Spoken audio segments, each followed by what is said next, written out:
Recently, my wife and I were fortunate to check out two very cool and immersive location-based VR experiences. The first was Dreamscape Immersive's Alien Zoo. Alien Zoo transports up to 6 travelers at a time and uses an Oculus Rift-based headset with a backpack PC with track sensors on the vest and separate hand and foot tracking. The tracking seems to be laser-based and similar to what you see in Valve's Lighthouse technology. The experience has you walk down a short hallway and then move on to a platform that moves below you with some light mist and heat effects, and what seemed like hand puppets to simulate touching some of the alien creatures. My favorite part of the experience was being able to reach out and grab my wife's hand. The tracking for hand and feet wasn't perfect, but overall it was good enough for how early this was developed in VR days. This experience started around 2 years ago, and in that time they developed a rumbling platform, which, helped a bit with the immersion, and also sometimes felt a bit crowded, even though there were only 4 people and the experience itself lends itself to a total of 6. The Hans Zimmer soundtrack and polished visuals were great, but the narration got a bit too preachy for me at one point, and there wasn't a lot of interaction and not a lot of creatures within the Alien Zoo. Sadly, the experience wasn't all that different from what I can get at home, thanks to things like Vive trackers coming onto the market.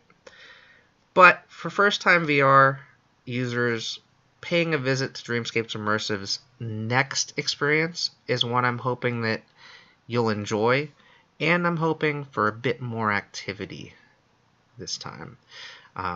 Definitely wouldn't mind going back. Up next, we got to check out The Void's Star Wars Secrets of the Empire. Having just done Alien Zoo the day before, the setup using a Rift-based headset with backup PC was very similar. You strapped in, and for tracking, the Rapture system uses a hand tracking mechanism with leap motion, and a different type of sensor that replaces the Rift's normal tracking. The microphones are enabled, so you can see and hear the other Rebel spies along with you on a crew of either 4 people or less. And the Void did a great job with heat and haptic feedback. So it helped to build the immersion as well as you walking a lot.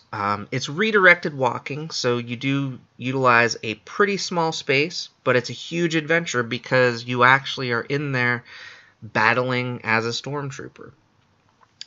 I love the usage of the Star Wars license. It put visitors inside a critical spy operation, and it was something that, you're a stormtrooper in a stormtrooper outfit.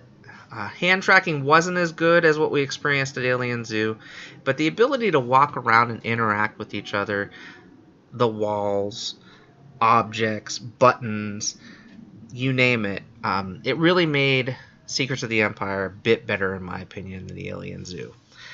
Having ILM and Disney as partners certainly did not hurt in this case, but one thing I am a little bit concerned about is the fact that the Alien Zoo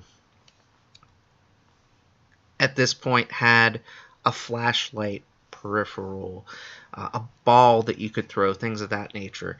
And at this point in time, the current state of ILM and Disney's collaboration for the Void only has a gun accessory. And where that concerns me is the Ghostbusters experience that the Void produced also only had a gun accessory.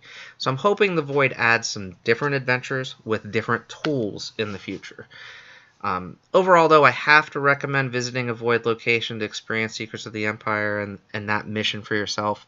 It's definitely fantastic for Star Wars fans and a great treat if you've never done VR before.